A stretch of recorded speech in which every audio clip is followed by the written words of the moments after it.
booy reste égal à lui-même. Barthélémy Diaz politique la. boo xamante ni il est plein d'énergie. li muy defantuwu ko day politique dëggantaan. sous le régime de Wade ñëpp gis nañ Barthélémy Diaz xatar bi mu àndiloon.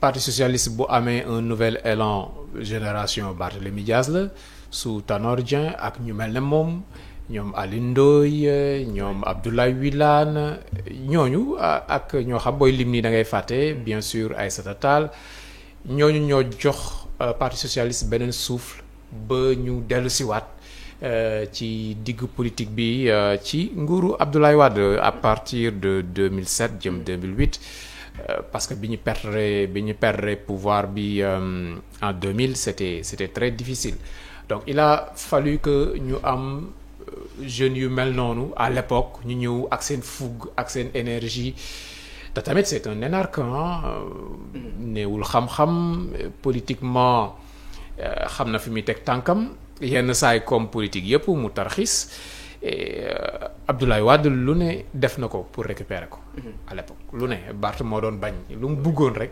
presque Abdoulaye Wade pare woon na pour defal ko pour récupérer ko mu ñëw ci kawam donc boobu Barth lañ gis ba léegi il a pris de l'âge tamit jël na ay coups yu bari parce que politique moo mel noonu li fi xew diggante 2021 2024 politique yu bari mais trinqué nañ ci am na ay séquelles yu muy bàyyi comme ni mu ko defee si ñeneen def na ko ci Barthélémy clash bi mujj bi mu am ak waa Pastef jëlee na ci loo xamante ni wàññi na dooleem mais li mu wàññi dooleem on voit la même personne boo xamante ni mu ngi ci flamme boobu mu ngi fi ba léegi stratégie yooyu mu ngi fi bataille bi dina ko mener jusqu'au bout c'est clair ba xam dina ci am ndam du ci am ndam jàpp mu ne dina ci am ndam mais képp koo xamante ni da koy écarter tamit dina la pousse ba nga muy ci say loxo ñëpp xam ne rôle bii nga ci jouer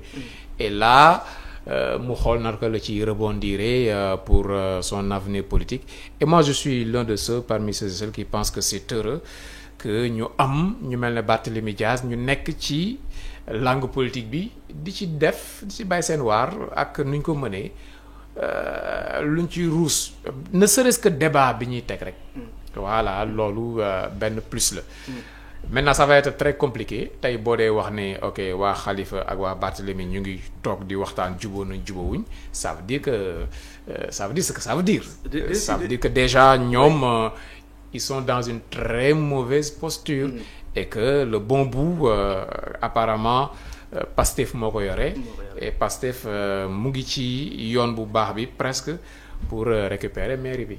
dina si ñëw léegi-léegi clash bi am entre Barthélémy Diaz ak Khalifa Sall. yow clash nga ko tuddee déjà. peut-être waa Barth génn nañ ñoom ñu ne xëy na d'accorduñ ci trahison la de la part des khalifistes mais dañ si ñëwaat léegi mais fu mu bëgg ñu wax mooy que ne ki nga xam ne ñu ko élire souffrance directe population yi dem élire ko mu nekk maire de Dakar xëy na bu ñu xëyee tey préfet daal di jël benn décret wala benn arrêté je sais pas daal di ko fay jëlee ñu bëri xëy na wareewul demee noonu.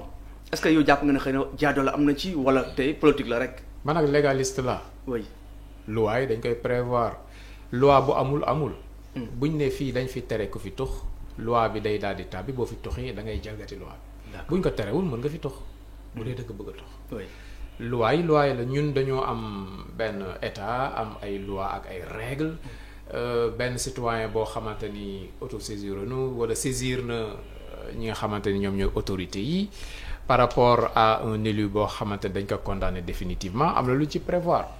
loolu laa fi gis bon tu me diras que ne affaire du loi rek ak règle. oui élégance ci la bokk élégance parce que démocratie pouvait la faire defu ko. c'est là damay d'accord ak yow. démocratie du loi rek même àdduna ci lépp du ne loi bi li la wax rek dañ koy appliquer. dafa am élégance. dafa am rafetal loolu moom mooy jox taar li nga xamante ni moom mooy gouvernance bi nga yore du lu la loi bi jox rek nga jël ko ba mu mot mais tamit gis nañ ne dafa am benn différent bu am diggante Barthélémy ci boppam ak leaderu Pastef di Sonko loolu tamit da nga koy gis ci ginnaaw voilà donc politique la da ngay joxe ay coups ñu lay jox fi mu nekk ni jekku nañ ko dóor nañ ko coup mu toog. et certains qui pensent que Barth il a joué il a perdu. en tout cas xeex nañ boo ko nee noonu rek dafay xaw a yomb.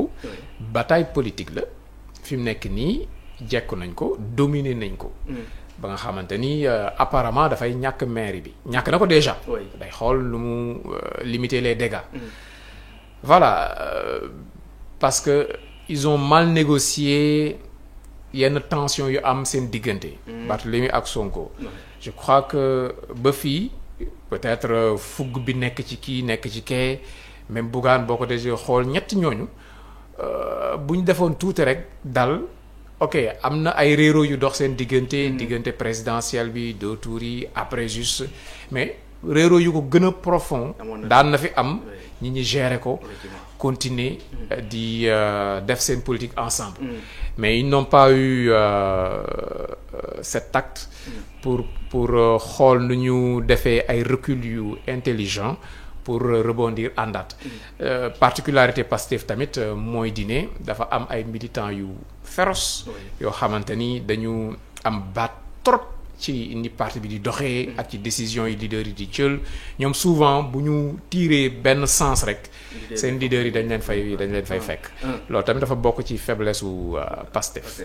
alors dinañ si ñëwaatee léegi Maxu suba ñu ngi xaar ñaari décision benn bi jógee ci Cour suprême beneen bi tamit ñu koy xaaree foofu ci mairie de Dakar conseil bi war a réunir pour tabb maire bu yees est-ce que tamit waruñu woon ajandi la réunion bi conseil war a am ba xaar décision Cour suprême bi.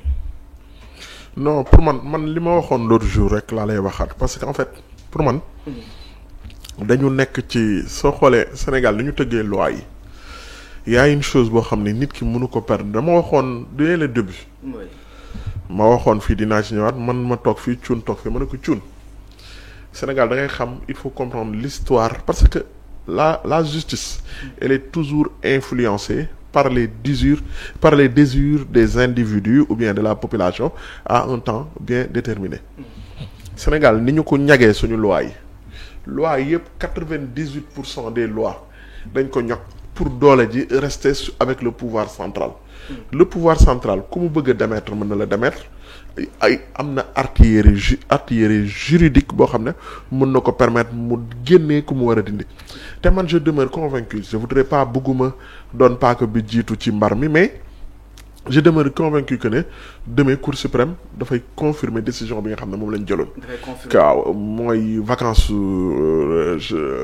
Barthélemy que dañ ko war a remplacer te loolu dafa am loo xam ne mais bon pour man dafa am loo xamante ni loolu lu rafet la mënoon nañu ne même bu leen loi permettrait le préfet mu convoquer gars yi mënoon nañoo xaar ba décision bi génn ñu door a convoquer son conseil municipal pour son remplacement mais xam nga leen nga ciy dégg que ne Pape Cheikh li mu wax sànq Barth il a joué il a perdu mais narul yombalal Pastef seen victoire bi maa dina ko wax ba nga xamante ni soo leen seetloo si vous avez une certaine remarque depuis quelque temps ñoo génnee ay vaaru Ousmane Sonko yu mu doon wax naan 5 ans yi di ñëw Barthélemy mooy doon incha allah maire de Dakar Macky Sall lu mu ci bañuñu ko ci ils veulent montrer à la population que c'est pas Macky Sall qui a moo jële mairie bi ci Barthélemy mais Ousmane Sonko moo ko jële moom mi promettroon xam nga loolu rek dafa am lu nga xam ne dafay am njeexital bu muy def mais man pour man dafa am jàngat bu ñu ci war a def jàngat bu ñu ci war a def mooy lan gis nga man bëgguma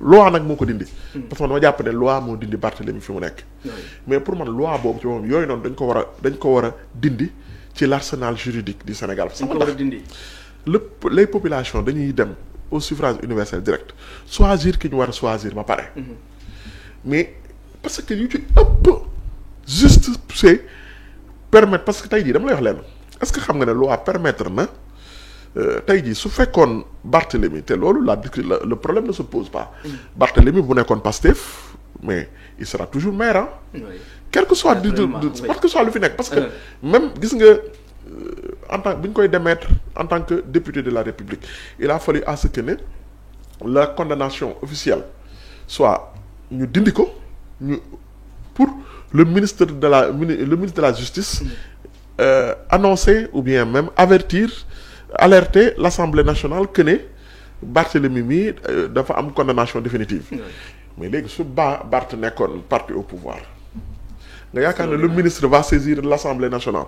pour dire que ne ñii kii dañ ko condamné définitivement non.